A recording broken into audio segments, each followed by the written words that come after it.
हमारा टास्क बहुत डिपेंड करता है कि कैसे हम वहां पर बिहेव कर रहे हैं, कैसे हम काम कर रहे हैं, किस तरह के इंस्ट्रक्शंस हम वहां पर दे रहे हैं, उसके बेसिस पे डिपेंड करता है कि कितनी वैल्यूएबल इंफॉर्मेशन हम वहां से ला सकते हैं और अपनी स्टडी को रिच बना सकते हैं। अगला है language and translation.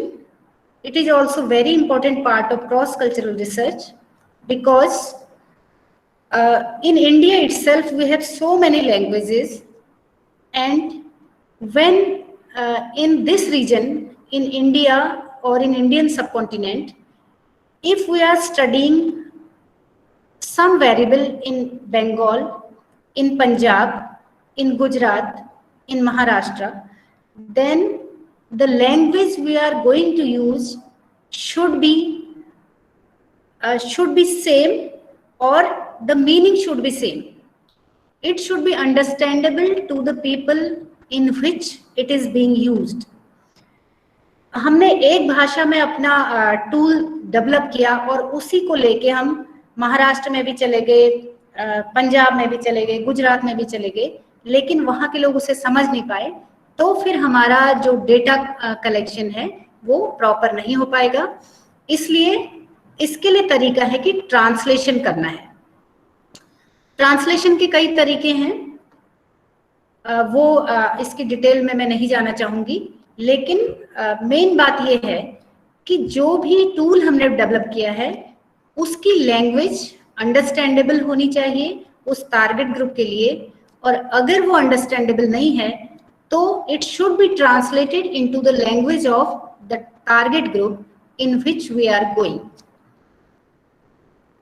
Next process जो इन्वॉल्व होती है दैट इज एक्सपेरिमेंटर। एक्सपेरिमेंटर से रिलेटेड फैक्टर्स भी बहुत इंपॉर्टेंट होते हैं, क्योंकि जब हम फील्ड में जाते हैं, specially in this kind of research which is cross cultural, तो एक्सपेरिमेंटर को उस स्पेसिफिक कल्चर के अकॉर्डिंग अपने को ढालना पड़ता है। अपनी लैंग्वेज, अपना अटायर, अपनी ड्रेसिंग, अपना ग्रीटिंग का मेथड, ये सारा कुछ एक्सपेरिमेंटर को अपने अंदर चेंजेस लाने होंगे, तब एक्सपेरिमेंटर वहां पर अपनी बात को कह सकते हैं और डेटा कलेक्शन के लिए आगे बढ़ सकते हैं। एडिशनल वेरिएबल्स, एक्सपेरिमेंटर के से रिलेटेड वेरिएबल्स के अलावा कई सारे और फैक्टर्स भी होते हैं जो कि उस रिसर्च प्रोसेस को अफेक्ट करते हैं। जैसे हमारे साथ और कौन जा रहा है, या जिसको हम स्टडी कर रहे हैं उसके अलावा उसके बगल में कौन बैठा है, क्या वो उसे गार्ड तो नहीं कर रहा, या फिर कोई बायसेस तो नहीं है जिनकी वजह से हमारे जो फाइंडिंग्स है वो प्रभावित हो सकती हैं। तो इन सारे कुछ वेरिएबल्स को फिर हमें कांस्टेंट रखना पड़ता है, कुछ वेरिएबल्स को कंट्रोल करना पड़ता है, और मेन वेरिएबल्स को स्टडी करना पड़ता है। तो ये सारी प्रोसेसेस क्रॉस कल्चरल रिसर्च में इंक्लूडेड हैं। अगला है analysis of data. Cross cultural research में एनालिसिस ऑफ डेटा जो है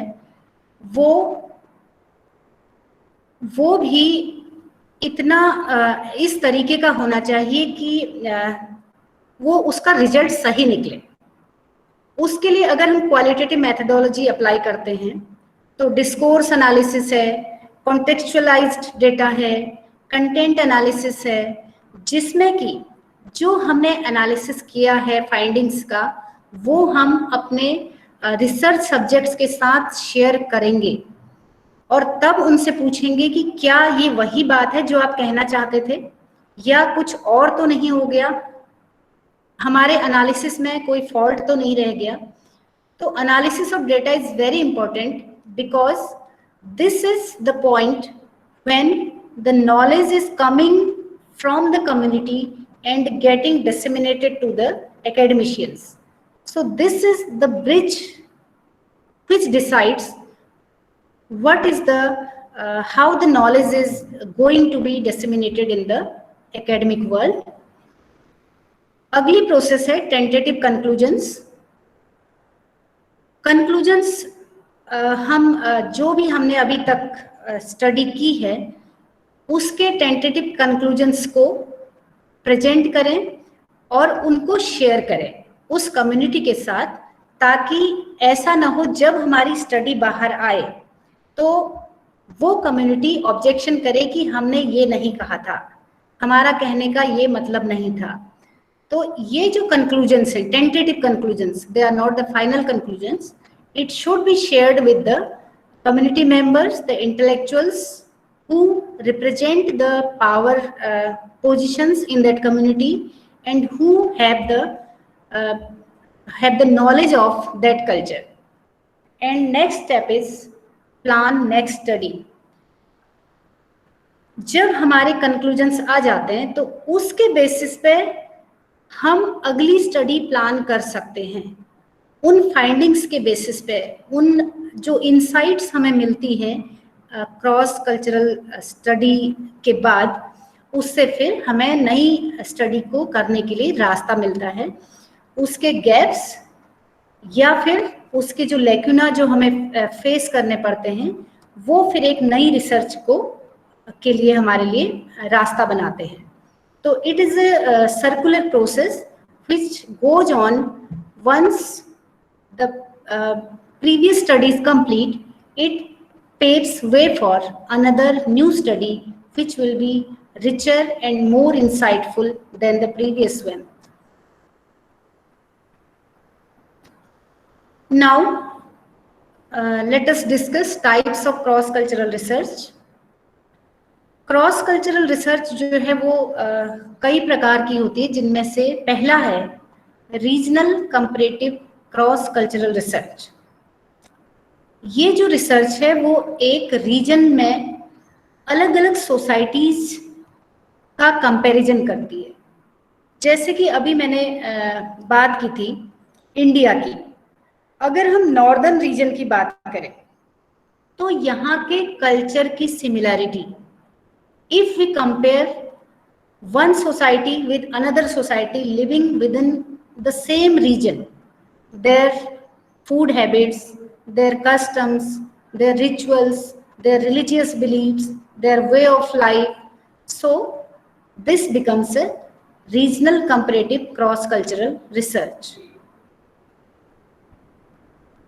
Another type is holocultural or worldwide cross-cultural analysis. ये बहुत ही वाइड स्टडी होती है जिसमें कि the researchers study cultural traits in societies from 3 or more geographical regions of the world. ये बहुत लार्ज स्केल स्टडीज होती हैं जहां पर कई सारे रिसर्चर्स मिलके अलग अलग सोसाइटीज में, यानी अलग अलग ज्योग्राफिकल रीजन्स में सेम वेरिएबल्स को स्टडी करते हैं। तो ये बहुत लार्ज स्केल स्टडीज होती हैं जिनको कि होलोकल्चरल या world wide cross cultural analysis कहते हैं। तीसरा प्रकार है inferential studies. These are used to answer important or challenging questions such as what does it mean. So these are the studies which deal with the semantic aspect of variables. जैसे meaning, what is the meaning of power in Kumaoni society and what is the meaning of power in English society और in Punjabi society.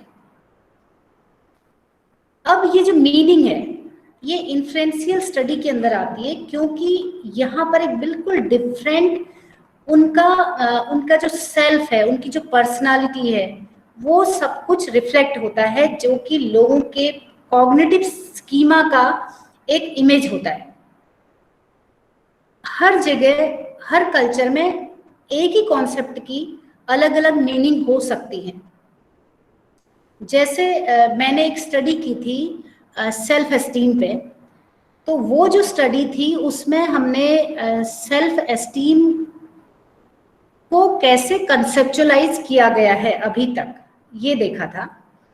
तो जो feminist researchers हैं उन्होंने पाया कि self esteem जो है वो अपने आप में एक ऐसा कॉन्सेप्ट है जो कि पूरी तरह से समझा नहीं गया है। अभी तक इसकी जो स्टडी हुई थी वो वेस्टर्न रिसर्चर्स ने, जनरली मेल रिसर्चर्स ने की थी, और उन्होंने, जिनमें कि रोजनबर्ग और कूपर स्मिथ का नाम फेमस है, उन्होंने क्वेश्चनर्स के बेसिस पे डेटा कलेक्शन किया था और उसमें जो सेंटेंसेस या जो स्टेटमेंट्स उन्होंने इंक्लूड किए थे वो थे, वो मतलब हाई सेल्फ एस्टीम वो होगी अगर कोई व्यक्ति ज्यादा वोकल है या ज्यादा आउटगोइंग है या इंडिविजुअलिस्टिक है या गोल ओरिएंटेड है या उसमें इंडिपेंडेंस है। तो इसको अगर फेमिनिन पर्सपेक्टिव से देखा जाए तो ये सारी जो कैरेक्टरिस्टिक्स हैं ये हमारी सोसाइटी में इनको अप्रिशिएट नहीं किया गया है। वुमेन में आउटगोइंग एटीट्यूड को अप्रिशिएट नहीं किया जाता था अभी तक। दूसरा, अगर वुमेन ज्यादा वोकल हैं तो भी उनको अप्रिशिएट नहीं किया जाता था। अब ये जो कॉन्सेप्ट है सेल्फ एस्टीम का, हमारे यहाँ हमारे कल्चर में सेल्फ एस्टीम वुमेन के लिए तब ज्यादा होती है जब उनकी प्रशंसा इस बात के लिए होती है कि उन्होंने अपने परिवार को इकट्ठा रखा है, वो सहनशील है, वो एडजस्टिंग है, या वो अपनी फैमिली के लिए सेक्रीफाइस कर सकती हैं, या वो सबकी केयर करती हैं। तो ये जो वैल्यूज हैं जिनको कि इंडियन कल्चर में ज्यादा अप्रिशिएट किया गया है लेकिन अमेरिकन या वेस्टर्न कल्चर में अप्रिशिएट नहीं किया गया है, उसमें भी कुछ डिफरेंसेस हैं मेल्स एंड फीमेल्स के लिए। जो वैल्यूज मेल्स के लिए वो की जाती है, मेल्स में जो फेलिसिटेट की जाती है या जो अप्रिशिएट की जाती है वो फीमेल्स के लिए नहीं की जाती है, अमेरिकन कल्चर में हो या फिर इंडियन कल्चर में। तो यहाँ पर इस तरह के क्वेश्चंस का आंसर लेने के लिए हमें इन्फ्लुएंशियल स्टडीज का सहारा लेना पड़ता है जो कि मीनिंग से रिलेटेड है, सीमेंटिक एस्पेक्ट से रिलेटेड है।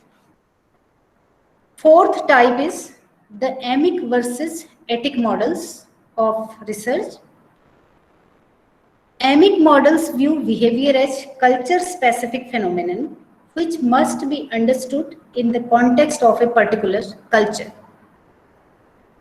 ये जो मॉडल है ये कहता है कि बिहेवियर कल्चर स्पेसिफिक फेनोमेनन है और उस पर्टिकुलर कल्चर के कॉन्टेक्स्ट में ही उस बिहेवियर को स्टडी करना चाहिए, दूसरे कल्चर में उसको आप नहीं कर सकते क्योंकि वो उसी कल्चर की पहचान है, दूसरे कल्चर की नहीं है। ये एमिक मॉडल कहता है। इसके कॉन्ट्ररी दूसरा है attic model which views behavior as universal phenomenon which must be understood in comparison to behavior in other cultures.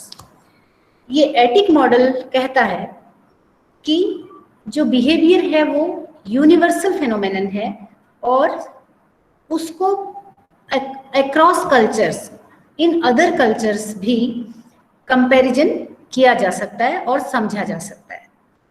तो ये 4 मेथड्स हैं।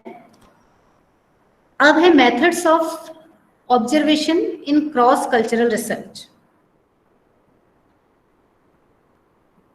पहला मेथड जो कि क्रॉस कल्चरल रिसर्च का पार्ट है वो है केस स्टडी।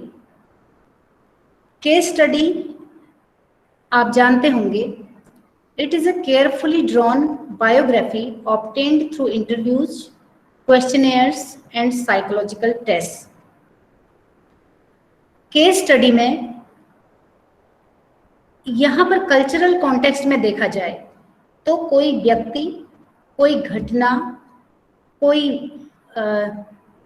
कोई टाइम पीरियड, कोई संस्था, कोई समाज, वो केस हो सकता है और उस केस के बारे में बहुत डिटेल्ड में इंफॉर्मेशन इकट्ठा की जाती है with the help of interviews, questionnaires and psychological test. तो कई सारे चैनल से, कई सारे सोर्सेज से जब हम उस केस के बारे में डिटेल्ड इंफॉर्मेशन पता करते हैं ताकि उसका हमें पूरा ज्ञान हो सके और जो भी हम जानना चाहते थे वो जान सकें, उसके लिए केस स्टडी मेथड अप्लाई किया जाता है। दूसरा मेथड है survey method. It is a method of scientific investigation in which a large sample of people is questioned about their attitudes or behavior. अब क्रॉस कल्चरल रिसर्च जो है, अगर small scale research है या फिर छोटे एरिया में अगर ये रिसर्च हो रही है, तब तो केस स्टडी मेथड से हम ज़्यादा आसानी से कर पाएंगे। लेकिन अगर हमारा एरिया ज़्यादा वाइड है, बहुत सारे ज्योग्राफिकल एरियाज को इंक्लूड करता है, तो फिर हमारे लिए सर्वे मेथड ज़्यादा सही रहेगा, क्योंकि ये बहुत लार्जर लेवल पे हम इसको कंडक्ट कर सकते हैं और कई सारे लोगों को, बहुत ज़्यादा संख्या में लोगों को क्वेश्चन कर सकते हैं अपने वेरिएबल्स को स्टडी करने के लिए, लोगों के एटीट्यूड्स और बिहेवियर को जानने के लिए। तीसरा मेथड है टेस्टिंग मेथड। टेस्टिंग मेथड जो है उसमें कई सारे टेस्ट का यूज होता है, जैसे इंटेलिजेंस टेस्ट हैं, एप्टीट्यूड टेस्ट हैं, पर्सनालिटी टेस्ट हैं, या फिर अलग तरह के ट्रेड्स और लोगों की जो कैरेक्टरिस्टिक्स हैं उनको मेजर करने के लिए टेस्ट हैं। तो टेस्टिंग मेथड से भी कई सारी स्टडीज की जा सकती हैं, जैसे इंटेलिजेंस लेवल और practical intelligence of children in Indian society और इन वेस्टर्न सोसाइटी। हमें लिटरेचर के थ्रू जानने को मिलता है कि हमारे इंडियन एकेडमिक सिस्टम जो है वहाँ पर ये हम पढ़ाई पे ज़्यादा जोर देते हैं, उनको लिटरेचर और लिखना पढ़ना, सिलेबस कवर करना, इसको ज़्यादा एम्फसाइज करते हैं। जबकि जो वेस्टर्न सोसाइटीज़ हैं, जो डेवलप्ड सोसाइटीज़ हैं, वहाँ पर प्रैक्टिकल स्किल्स या फिर लाइफ स्किल्स के जनरेशन को ज़्यादा इम्पोर्टेंस मिलती है। अगर हम ये जानना चाहें तो फिर हमें इंटेलिजेंस टेस्ट की मदद लेनी पड़ सकती है, या फिर aptitude, what is the aptitude of aptitude towards science in students of this society or in another society, aptitude of girls towards engineering or towards home science। तो इस तरीके से ये जो टेस्टिंग है ये इंटेलिजेंस की भी हो सकती है, एप्टीट्यूड की भी हो सकती है, एटीट्यूड्स की भी हो सकती है, वैल्यूज की भी हो सकती है, या फिर कोई पर्सनालिटी कैरेक्टरिस्टिक्स की भी हो सकती है, और इनकी मदद से क्रॉस कल्चरल रिसर्च की जा सकती है। अगला मेथड है नेचुरलिस्टिक ऑब्जर्वेशन। नेचुरलिस्टिक ऑब्जर्वेशन में अगर एथनोग्राफिक स्टडीज करनी है, ह्यूमन सोसाइटीज के कल्चर्स को स्टडी करना है, उनके बिहेवियर को स्टडी करना है, तो उनके साथ नेचुरल एनवायरनमेंट में जाकर ऑब्जर्वेशन करना पड़ेगा रिसर्चर को, ताकि उससे उस फेनोमेनन की एक्चुअल कंडीशन में जब वो घटित हो रहा होता है उसकी जानकारी मिल सके और उसे फर्स्ट हैंड इंफॉर्मेशन मिल जाए। उसमें भी जो ऑब्जर्वेशन है वो जैसा कि आपको पता ही होगा, अगर पार्टिसिपेंट ऑब्जर्वेशन है तो उसके अलग रिजल्ट्स आ सकते हैं, नॉन पार्टिसिपेंट ऑब्जर्वेशन है तो उसके अलग रिजल्ट्स आ सकते हैं, नेचुरलिस्टिक ऑब्जर्वेशन है तो उसके अलग रिजल्ट्स आ सकते हैं। It depends on the type of problem that we have taken up for study, which decides the type of observation technique that we are going to apply for data collection. अगला method है laboratory observation. कई सारी studies हुई हैं जो biological phenomenon है, या फिर हमारा जो फिजियोलॉजिकल एस्पेक्ट्स हैं, या हमारी जो कॉग्निटिव फंक्शंस हैं, उन पर लेबोरेटरी एक्सपेरिमेंट्स हुए हैं। अभी फॉर एग्जांपल कोविड के टाइम पे ही लेबोरेटरी ऑब्जर्वेशन के थ्रू पाया गया कि कोविड की वजह से कई लोगों में, कई कंट्रीज में उनका स्किन का कलर चेंज हो गया, या फिर loss of taste, loss of smell and emergence of other types of symptoms, ये सारा फेस किया गया। तो अगर लेबोरेटरी ऑब्जर्वेशन के थ्रू भी क्रॉस कल्चरल रिसर्च के कंक्लूजन्स ड्रॉ हो सकते हैं। अगला है correlational method. It studies the relationship between cross cultural variables. Correlation आप सभी जानते हैं, when we see the impact of one variable on another variable, whether increase in one variable leads to increase in another variable or decrease in one variable is associated with decrease in another variable, then it is called a correlational research. So we can conduct this kind of researches also through correlational methods. Next method is experimental method. This method is used to look for causes of cultural variations in societies. Experimental method में अलग अलग cultures में जाके उन societies में जाके जो differences हैं, जो variation आ रहा है, उसकी study हो सकती है। ये field experiment भी हो सकता है या फिर laboratory experiment भी हो सकता है। अब ये जो सारे जो मेथड्स अभी हमने डिस्कस किए हैं, इन सब को हम क्रॉस सेक्शनल स्टडीज में भी अप्लाई कर सकते हैं और लॉन्गिट्यूडिनल स्टडीज में भी अप्लाई कर सकते हैं। क्रॉस सेक्शनल स्टडीज आपको मालूम है, when we study one variable in different areas, in different societies, in different groups at the same time, then it is called cross-sectional study. But when we study one variable in one group at different time points or at a regular interval or a decided interval, so this becomes a longitudinal study.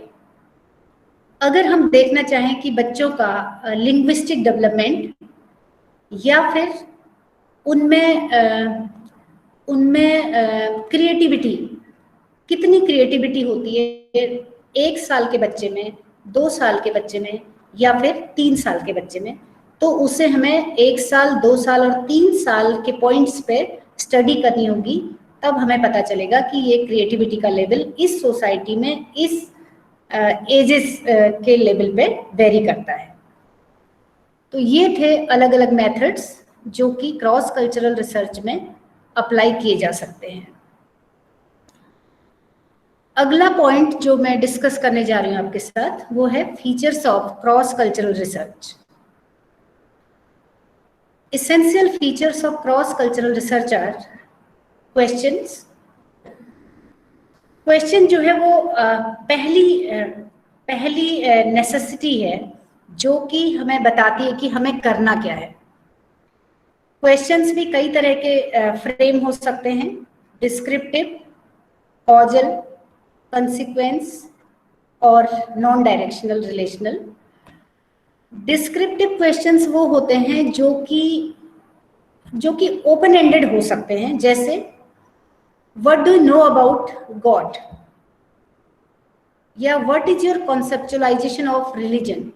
This is a descriptive question which can bring forth the knowledge, the attitudes, the values of the person concerned, और उसके through हमें उसका पूरा ideology पता चल जाती है कि वो क्या कहना चाह रहा है। दूसरे हैं कॉजल क्वेश्चंस, जो कि बताते हैं कोई फेनोमेनन जो हमें दिखाई दे रहा है, कोई घटना जो घटित हो रही है उसका कारण क्या था। अगला है कॉन्सिक्वेंस क्वेश्चंस।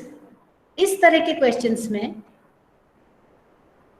ये पूछा जाता है कि इसका क्या इफेक्ट होगा, what will be the effect of online teaching on primary students, अगर हम ये क्वेश्चन फ्रेम करते हैं तो ये कॉन्सिक्वेंस की बात कर रहा है। What will be the effect of online education on primary class students. अगला है नॉन डायरेक्शनल रिलेशनल।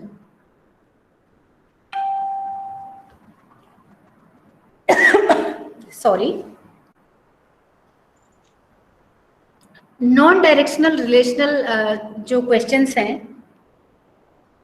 वो नल हाइपोथेसिस की तरफ ले जाते हैं, जो कि कोई डायरेक्शन नहीं बताते, जो सिर्फ ये पता लगाते हैं कि इसका क्या एसोसिएशन है।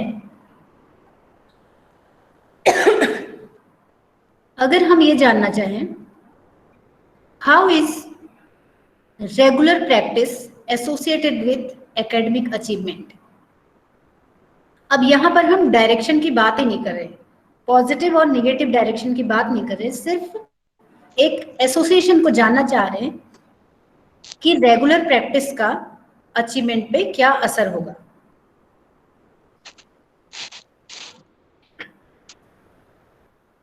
अगला फीचर है सैम्पलिंग। क्रॉस कल्चरल रिसर्च में जो सैंपल है वो लार्ज एंड रिप्रेजेंटेटिव होना चाहिए, तभी हम उस कल्चर के बारे में फाइनल कंक्लूसिव स्टेटमेंट दे सकते हैं। अगला है थ्योरीज एंड हाइपोथेसिस।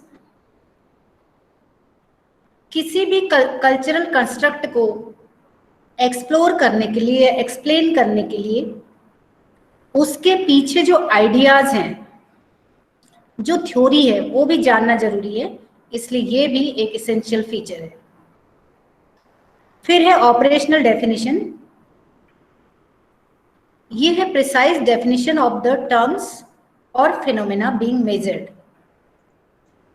जब आप फील्ड में जाते हैं तो आपको सबसे पहले स्पेसिफाई करना होता है कि कौन से फैक्टर्स को हम स्टडी कर रहे हैं, उस फैक्टर की इस कॉन्टेक्स्ट में क्या मीनिंग है, क्योंकि हर सब्जेक्ट में सेम कंस्ट्रक्ट को अलग अलग पर्सपेक्टिव से स्टडी किया जाता है, इसलिए हमें अपना पर्सपेक्टिव देना होता है कि हमारे लिए इस कंस्ट्रक्ट का क्या मतलब है, हम क्यों इसे स्टडी करने जा रहे हैं। फिर है principle of falsifiability. The theory must predict not only what will happen, but also what will not happen. अब ये तो हम लेके चल रहे हैं कि हमें जब हम इस फैक्टर को स्टडी करने जा रहे हैं तो ये रिजल्ट आएगा, लेकिन हमें ये भी पता होना चाहिए कि क्या नहीं होगा। ये भी हमारे जो रिसर्च है, प्रिंसिपल ऑफ फाल्सिफाइबिलिटी भी हमें फॉलो करनी होती है। जैसे हम हाइपोथेसिस बनाते हैं, there will be no impact of this variable on another variable, या this variable will not have any impact on the increase और डिक्रीज इन अनदर फैक्टर। तो ये है प्रिंसिपल ऑफ फाल्सिफाइबिलिटी।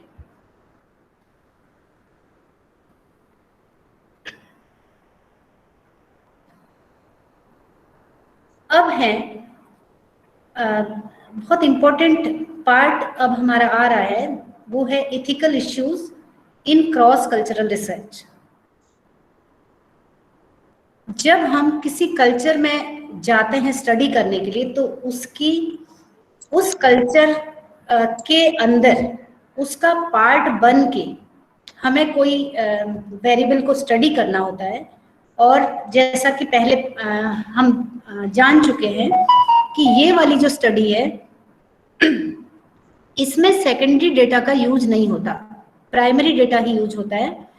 तो हमारे रिसर्चर को फील्ड में जाना है और फर्स्ट हैंड इंफॉर्मेशन लानी है, तो उसके लिए उसे बहुत सारे इथिकल इश्यूज को फॉलो करना होता है। अब जो इम्पोर्टेंट इथिकल इश्यूज हैं वो हम डिस्कस करेंगे।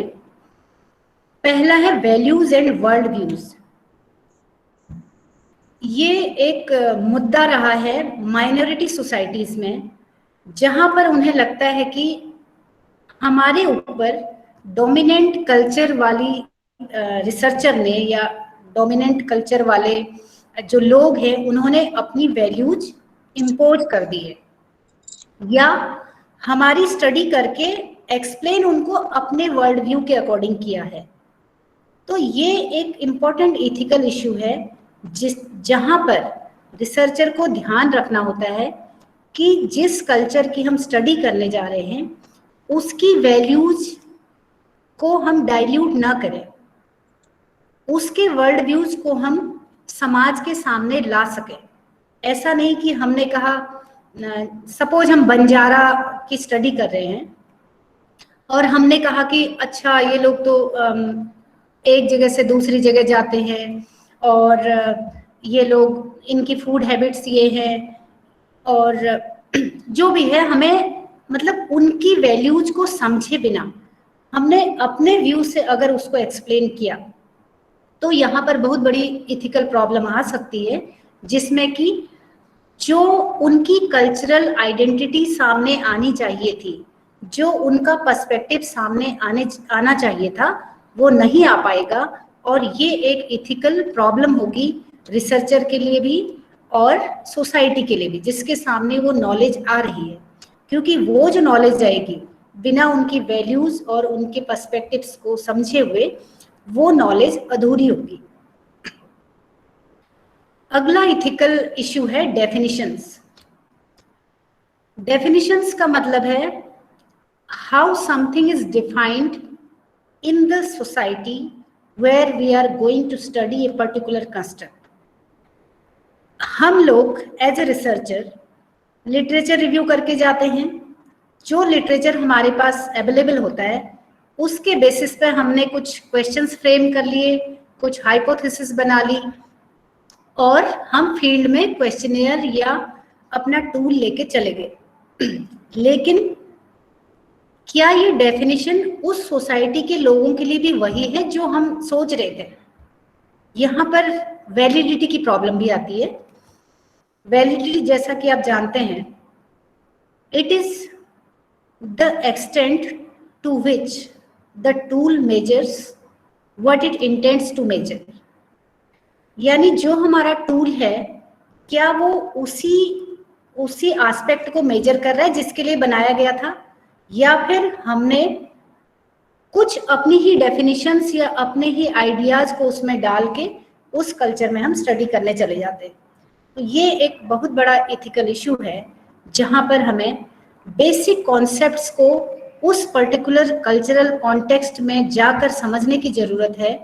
और वहाँ के जो लोग हैं, जो वहाँ पर बुद्धिजीवी हैं, उस समाज के जानकार लोग हैं, उनसे पहले हमें बात करनी चाहिए कि इस कॉन्सेप्ट को आप कैसे लेते हैं, इसकी आपके लिए क्या इम्पोर्टेंस है, इसको आपके समाज में कैसे देखा जाता है। तो उनके आइडियाज को लेते हुए हमें उन कॉन्सेप्ट को डिफाइन करने की आवश्यकता होती है। अगर हम ऐसा कर पाते हैं तो फिर हमारी रिसर्च फ्रूटफुल होती है, अदरवाइज वहां पर एक इथिकल प्रॉब्लम इमर्ज होती है। फिर है रिसर्च डिजाइन। रिसर्च डिजाइन ये भी उसी अप्रोच का एक्सटेंशन है जहां पर हम डिसाइड करते हैं कि हमें किसी कॉन्सेप्ट को स्टडी करने के लिए कैसे आगे बढ़ना है। हमारी स्टडी में जो ग्रुप है, इंडिजिनस ग्रुप है, या जो ग्रुप है जहां पर हम स्टडी करने गए हैं, उसका क्या रोल है, उन्होंने हमें कितनी हेल्प की है डेफिनेशंस तैयार करने में, टूल्स डेवलप करने में, कैसे हमें उन्हें अप्रोच करना है, किस तरह से हमने अपने बिहेवियर को वहां पर रखना है ताकि वो लोग हमें एक्सेप्ट कर सकें। तो ये रिसर्च डिजाइन जो है वो भी उसी का पार्ट है। फिर है इन्फॉर्म्ड कंसेंट। इन्फॉर्म्ड कंसेंट, अगर हम किसी भी कॉन्सेप्ट को लेकर जा रहे हैं किसी सोसाइटी में या कल्चर में, तो वहां पर कंसेंट लेना बहुत जरूरी है। एक कंसेंट लेटर जनरली साइन होता है अगर हम किसी सेंसिटिव इश्यू पर काम करने जा रहे हैं।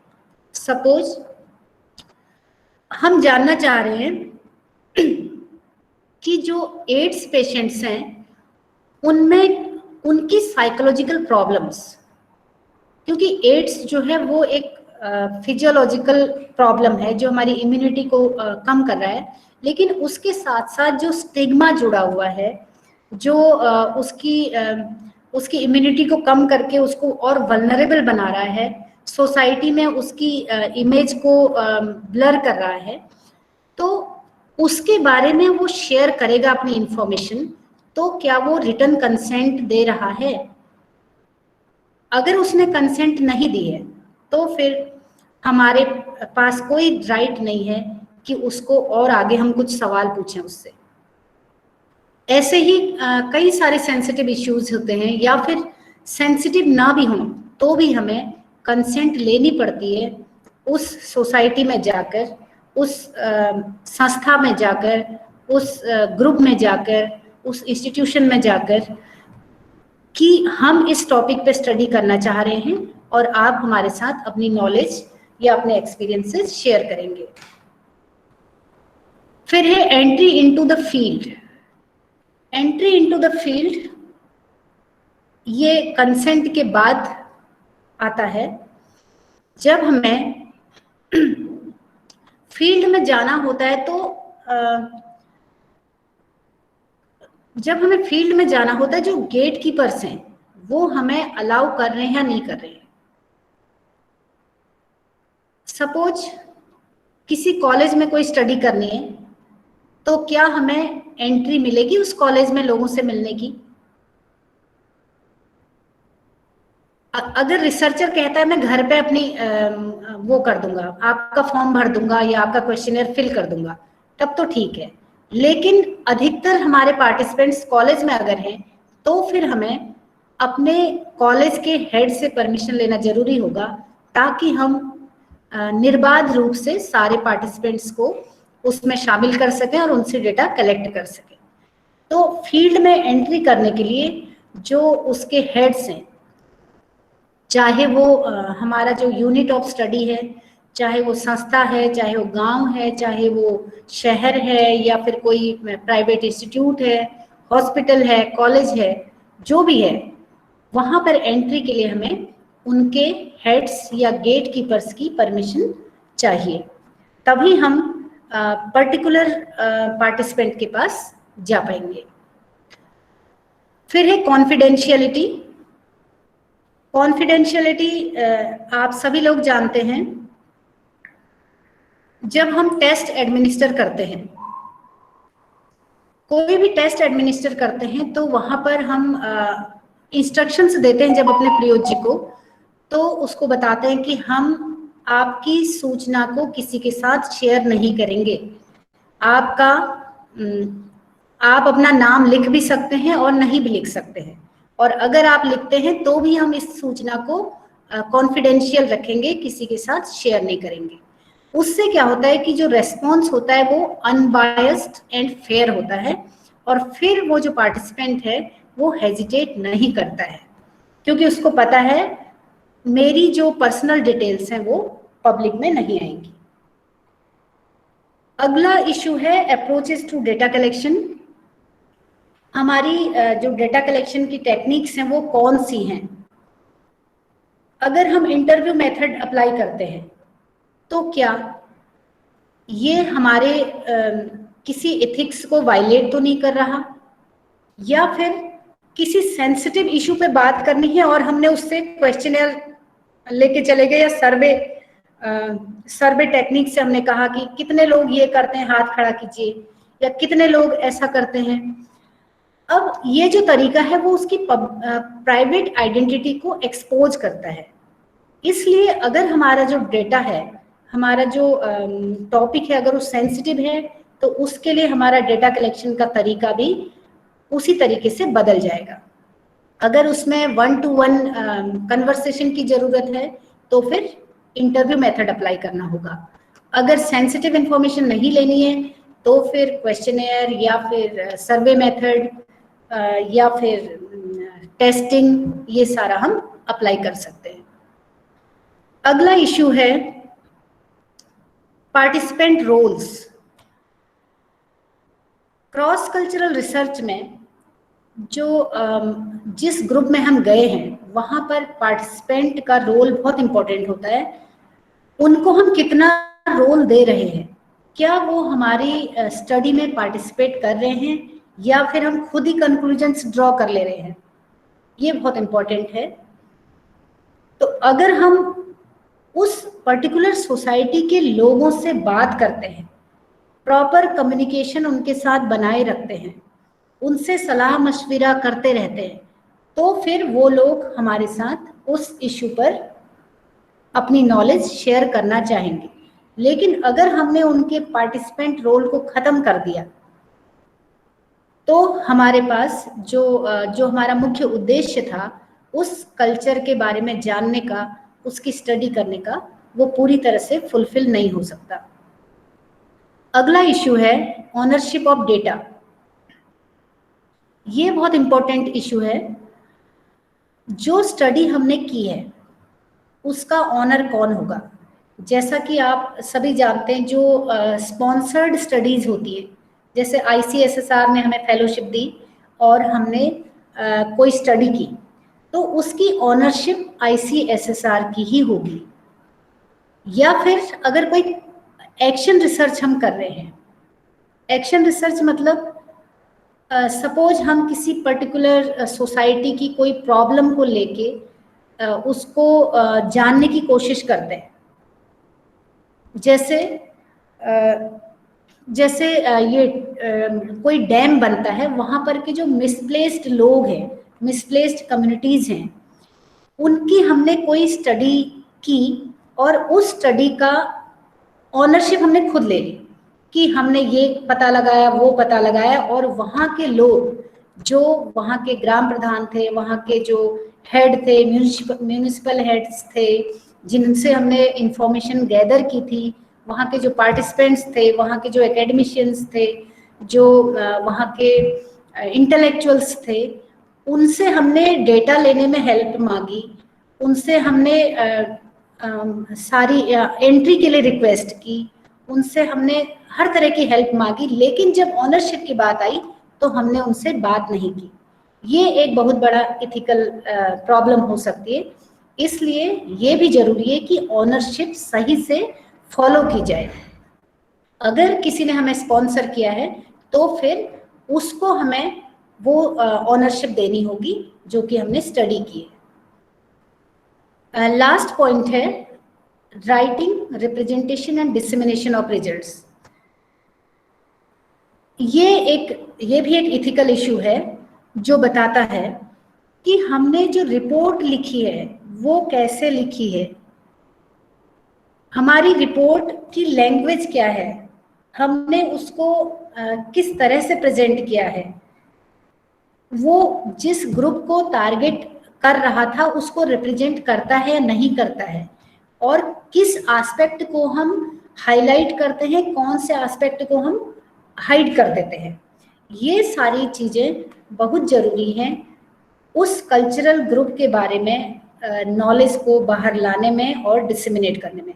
इसलिए रिसर्चर की ये ड्यूटी बनती है कि वो जिस भी कल्चरल ग्रुप में स्टडी कर रहा हो या अक्रॉस कल्चर्स किसी वेरिएबल की स्टडी कर रहा हो, तो इन सारे इथिकल इश्यूज को प्रॉपरली फॉलो करें और कोई भी ऐसा कार्य ना करें जिससे कि एथिक्स और प्रोफेशनल कंडक्ट वायलेट हो, और हमारी स्टडी जिसके लिए हमने इतनी मेहनत की थी और हमारी एस्पिरेशन थी कि हम इस टॉपिक पे काम करेंगे, वो कहीं ऐसा ना हो कि लास्ट में उससे हमें शर्मिंदा होना पड़े या फिर हमें हमारे ऊपर कोई आरोप लगे कि हमने उनकी इंफॉर्मेशन को अपने नाम से दे दिया। तो ऐसा ना हो, इसके लिए इथिकल इश्यूज अराइज ना हो, हमें इसके लिए proper code of conduct, professional conduct, moral conduct, ethical conduct, ये सारा फॉलो करना चाहिए। इसी के साथ मैं अपना प्रेजेंटेशन समाप्त करती हूँ। Thank you.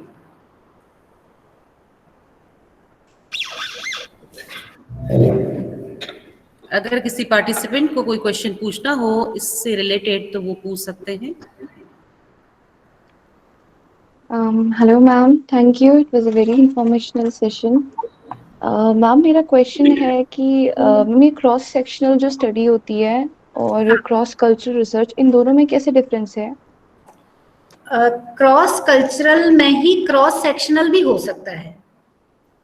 जैसे वही क्रॉस सेक्शनल का मतलब है कि अलग अलग ग्रुप्स में एक ही वेरिएबल को हम एक साथ स्टडी कर रहे हैं, यानी एक ही कल्चर में अलग अलग ग्रुप्स में, सपोज कुमाऊनी कल्चर में हम गर्ल्स एंड बॉयज की स्टडी कर रहे हैं,